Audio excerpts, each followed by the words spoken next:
ধন্যবাদ ভাই আমিনকে মূল্যবান বক্তব্য রাখার জন্য। সংগ্রামী সাথী বন্ধুরা আমার, আপনারা জানেন এই 17টি বছর যারা আমরা বোর্ডের যার নিজের ভোট নিজে দেওয়ার জন্য যে আন্দোলন করে গেছে বাংলাদেশ জাতীয়তাবাদী দল বিএনপি,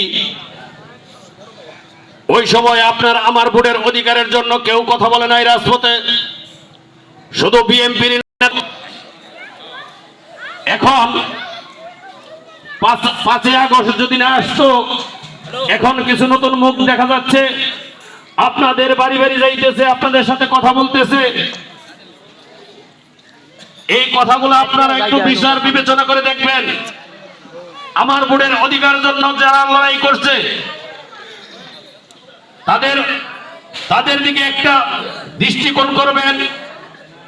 আর যারা বিভিন্ন যেমন জামাত শিবির আসতেছে, 17টি বছর তাদেরকে কোনো মাঠে দেখা যায় নাই, আজ এসে বলতেছে এরা হেন করছে তেন করছে। বেহেশতি যারা জানি, সকলেই জানি বেহেশতি কিভাবে পাওয়া যায়, নতুন করে বলার কিছু নাই।